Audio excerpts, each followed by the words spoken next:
rasa samat sinamat dan daya dinayan ngelingono.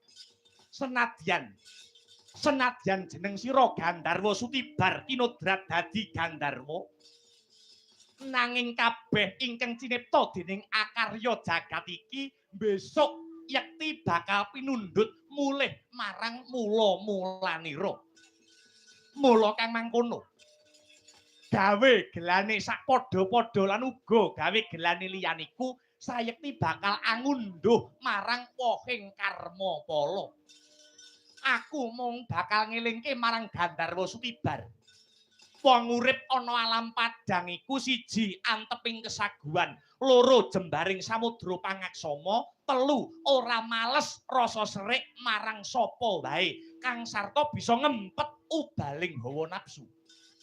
Abiyasa ora kepengin ngguroni marang jeneng sira Gandharwa Sutibar. Bakuning ripalungguhan iki tekaku mung bakal kepengin njaluk kondure Yayi Dewi Kesru. Alah dalah rak tenan. Boh.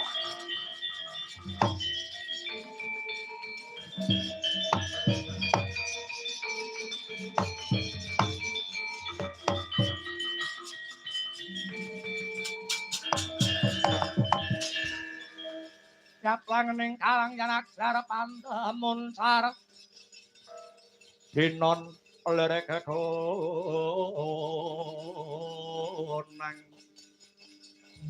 surem sorote tanpa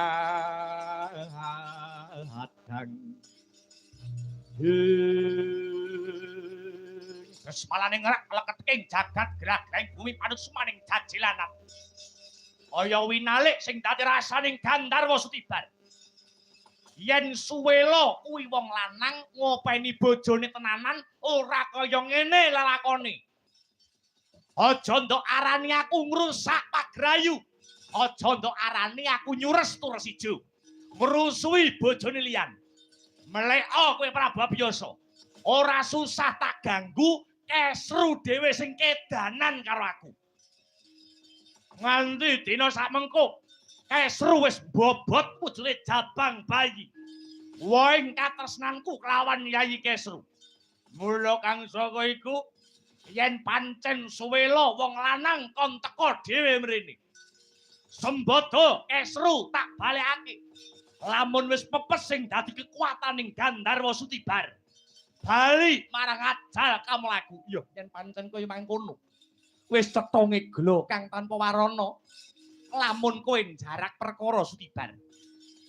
Kari pisan jiki tak tanting rasamu.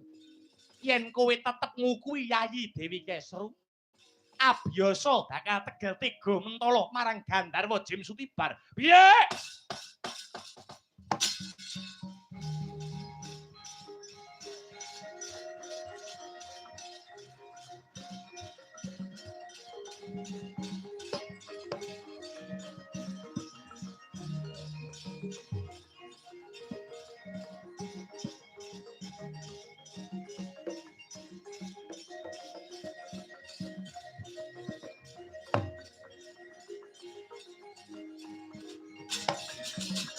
Hey!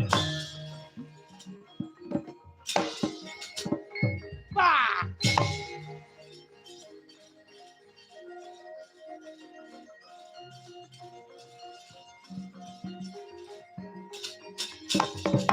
What? Bah!